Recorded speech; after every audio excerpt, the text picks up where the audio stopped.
Hello everyone, welcome to SST College of Arts and Commerce. This is SST Edupedia and I am Assistant Teacher Anushka Sharma. So today our topic is exceptions to the law of supply. In our last video lecture, we have done with the law of supply, okay, and its assumptions. Now today we are going to start with exceptions. First, you have to get clear with the law right. Law क्या बोलता है, जब भी किसी भी particular commodity की price बढ़ जाती है तो सप्लाई भी क्या हो जाती है, बढ़ जाती है.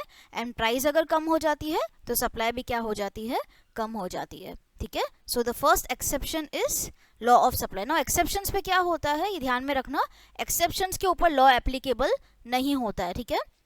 ये हमने लॉ ऑफ डिमांड में भी देखा था, एक्सेप्शंस राइट, इनके ऊपर क्या होता है, लॉ एप्लीकेबल नहीं होता है. So the first exception is supply of labour. ठीक है, या बोल सकते हैं लेबर सप्लाई, इनके ऊपर लॉ एप्लीकेबल नहीं होता है. कैसे, देखो क्या होता क्या है, अगर किसी भी प्रोडक्ट की प्राइस बढ़ जाती है तो सप्लाई भी बढ़ जाती है राइट. प्राइस कम हो जाती है तो सप्लाई भी कम हो जाती है. बट लेबर सप्लाई में ऐसा नहीं होता है. जैसे कि एग्जांपल देते हैं, अगर एक पर्टिकुलर पर्सन है, ठीक है, उसकी वेज रेट पर आवर, ठीक है, आप ये ऊपर ये जो स्केड्यूल दिख रहा है आपको, उसमें आपके फर्स्ट कॉलम में लिखा हुआ है वेज रेट पर आवर. ठीक है. सेकंड में hours of work per day. ठीक है, पर डे उसका वर्किंग आवर्स कितना है, उनको मल्टीप्लाई करेंगे, then we are going to get for total wages of that particular labour. ठीक है. नाउ फर्स्ट देखिए, अगर जब भी एक पर्टिकुलर लेबर को 100 रुपीज पर आवर मिल रहा था वेज, ठीक है, at that time he was supplying his labour. ठीक है, कितना था उनका labour supply, 5 hours per day. ठीक है. सो यहाँ पे ये जो वेज रेट है दैट इज द प्राइस, और ये जो वर्किंग आवर्स है ये क्या है, लेबर का सप्लाई है, वो अपनी सर्विस सप्लाई कर रहा है. ठीक है. तो क्या हुआ, जब ये 100 थी wage rate, that is price हो कंसिडर कर सकते हैं, तभी हमारी लेबर सप्लाई कितनी थी, 5 आवर्स. ठीक है, पर डे. मल्टीप्लाई करेंगे दोनों को, we are going to get the total wages उस पर्टिकुलर डे का इज 500. अब क्या हुआ, अब इस लेबर की वेज रेट क्या कर दी गई, बढ़ा दी गई. पहले 100 थी, नाउ इट इज 200. अब 200 पे प्राइस बढ़ गई राइट. प्राइस बढ़ती है तो सप्लाई भी बढ़ जाती है. तो ये लेबर ने क्या किया, अपनी सप्लाई भी बढ़ा दी, लेबर सप्लाई भी बढ़ा दी, या आप बोल सकते हो वर्किंग आवर्स भी बढ़ा दिया. पहले 5 आवर्स वर्क कर रहा था वो पर डे, नाउ उसने क्या किया, अब he is working for 7 hours per day. ठीक है, मल्टीप्लाई करेंगे तो उसकी टोटल वेजेस 1400 हो रही है. ठीक है, 200 इंटू 7. सो ओवरऑल देखा जाए तो क्या हुआ, प्राइस बढ़ी, दैट इज वेज रेट बढ़ा, तो यहाँ पे हमने लेबर ने क्या किया, वर्किंग आवर्स भी बढ़ा दिया. बट अभी क्या देख रहे हैं, अगेन अगर हम लेबर की वेज रेट बढ़ा देते हैं, नाउ 200 से अगर 300 कर देते हैं, ठीक है, उसे बोला जाएगा कि आप अभी क्या करो, अपनी सप्लाई और भी बढ़ा दो. बट लेबर एक क्या है, ही इज ह्यूमन बीइंग, एक वो ह्यूमन बीइंग है, उसे कुछ फ्री टाइम या बोल सकते हो लीजर टाइम चाहिए. ठीक है, रेस्ट करने के लिए. तो वो क्या करता है, अपनी सप्लाई को और बढ़ाता नहीं है, बल्कि क्या कर देता है, और कम कर देता है. ठीक है.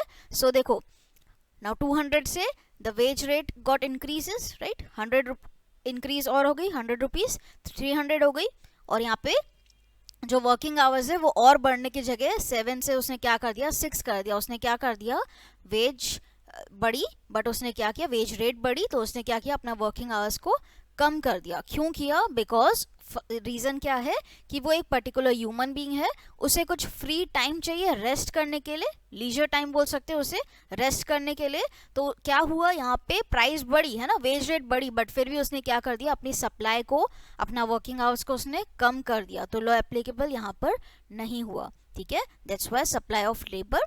ठीक है, ये काफी इंपॉर्टेंट एक्सेप्शंस है. ठीक है, शॉर्ट नोट्स में भी पूछा जाता है. नाउ इस शेड्यूल के according we have to draw a diagram. ठीक है, यहाँ पे नीचे देखो डायग्राम, वाई एक्सिस पे हम ऐसे प्राइस शो करते हैं, बट यहाँ पे प्राइस क्या है, wage rate is the price, so Y axis पे प्राइस आ गया, एक्स एक्सिस पे सप्लाई ऑफ लेबर. ठीक है, supply of labour that is his working hours. ठीक है.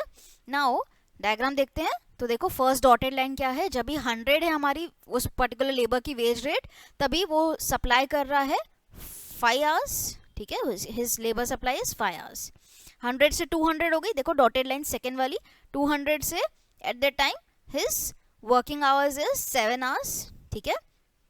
तो यहाँ पे क्या हुआ, हमारा supply curve is moving upward है ना, S and A, S to A, supply curve is moving upward from left to right.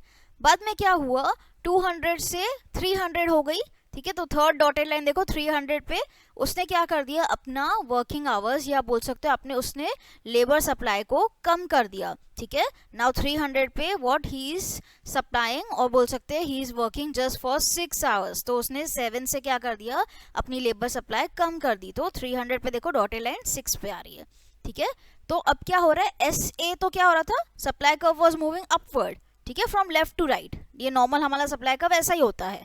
But बाद में क्या हुआ, उसने सप्लाई कम कर दी। ठीक है, so that's why it is word backward bending, इसे क्या बोला जाता है, देखो ए से S1, ठीक है, हमारा सप्लाई कर्व किधर गया, बैकवर्ड बेंडिंग गया। ठीक है, तो पहले S से A the supply curve was increasing, but बाद में A से S1 अगर हम देखते हैं तो what, our supply curve is backward bending. Okay, so supply of labour curve is always what, backward bending, ये बात ध्यान में रखना। ठीक है, so this is our first exceptions to the law of supply. ठीक है, हमारे लेबर सप्लाई के ऊपर लॉ एप्लीकेबल नहीं होता है।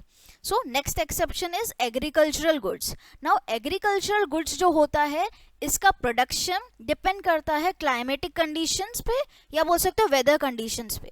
अगर in case weather conditions are not favourable, हमारे फेवर में नहीं है या इट इज अनफेवरेबल, ठीक है, तो क्या होगा, भले ही प्रोडक्ट की प्राइसेस ज़्यादा हो, हम उतनी ज़्यादा प्रोडक्शन नहीं कर पाएंगे, और प्रोडक्शन नहीं कर पाएंगे तो सप्लाई ऑटोमेटिकली क्या हो जाएगी, कम हो जाएगी।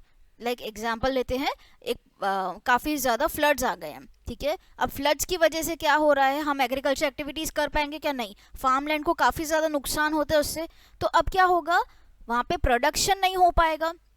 अब फ्लड्स आ गए हैं, प्रोडक्ट्स की प्राइसेस काफ़ी ज़्यादा बढ़ गई है, बट वहाँ पे प्रोडक्शन हुआ ही नहीं है फार्म लैंड पे, राइट, एग्रीकल्चर का डिपेंड करता है कंडीशंस के ऊपर, राइट, वेदर कंडीशंस पे, प्रोडक्शन हो ही नहीं पाया है तो प्राइस बढ़ गई, हम सप्लाई बढ़ा पाएंगे क्या, नहीं बढ़ा पाएंगे। ठीक है, सो एग्रीकल्चरल गुड्स के ऊपर लॉ हमारा एप्लीकेबल नहीं होता है, that's why it is an exception to the law of supply.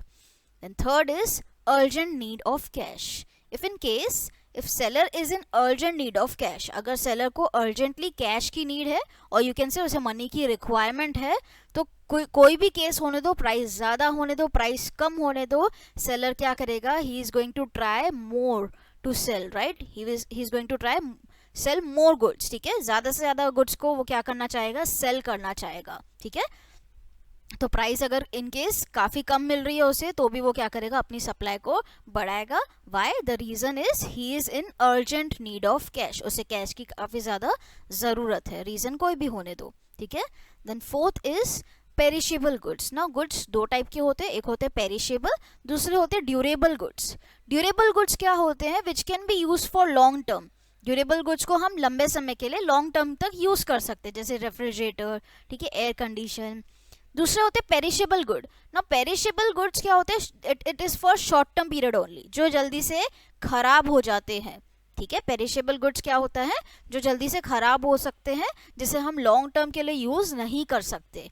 Now अगर इन केस एक सेलर है जो कि पेरिशेबल गुड्स को सेल करता है, ठीक है, तो भले ही प्राइस अगर मार्केट में कम चल रही है, ठीक है, मार्केट प्राइस अगर कम है, तो भी क्या करेगा, उसे सप्लाई करना ही पड़ेगा। वाई, बिकॉज अगर वो सेल नहीं करता है तो उसका जो स्टॉक है वो ऐसे ही पड़े पड़े खराब हो जाएगा, राइट, ऐसे ही फिके, तो बेटर है हम क्या करें, लो प्राइस में बेच दे। ठीक है, तो सेलर की क्या मेंटेलिटी होती है, देखो, in case of perishable goods the supplier would offer to sell more quantities at lower prices, lower prices पे भी वो क्या करेगा, सेल करेगा ज़्यादा quantities. Why, to avoid losses, है ना, अगर वो अपने पास ऐसी बचा के रखे कि नहीं मैं इंतजार करूंगा प्रोडक्ट की प्राइस बढ़ने दो तभी सेल करूंगा, तो पेरिशेबल गुड्स है, पेरिशेबल गुड्स क्या हो जाते हैं, जल्दी से खराब हो जाते हैं। ठीक है, so better to get losses, ठीक है, वो क्या करेगा, he will sell the goods at less price, like for example vegetable, eggs, fruits, ये सब क्या है, all these are perishable goods.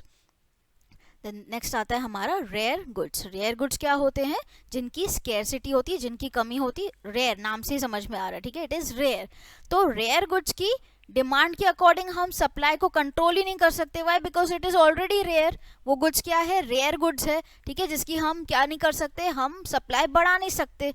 ठीक है, जैसे कि कुछ आर्टिकल्स होते हैं, कुछ यूनिक आइटम, एंटिक पीसेस वगैरह रहते हैं, कुछ पेंटिंग्स, कुछ ओल्ड कॉइन्स वगैरह, ठीक है, तो these goods are what already rare. तो रेयर गुड्स की हम सप्लाई बढ़ा पाएंगे या कम कर पाएंगे क्या, we can not control it. अगर हमारे पास है तो हम उसे जो प्राइस मिल रही है उसके अकॉर्डिंग हम कर सकते हैं, बट इसका सप्लाई वगैरह कंट्रोल करना इट इज़ इम्पॉसिबल.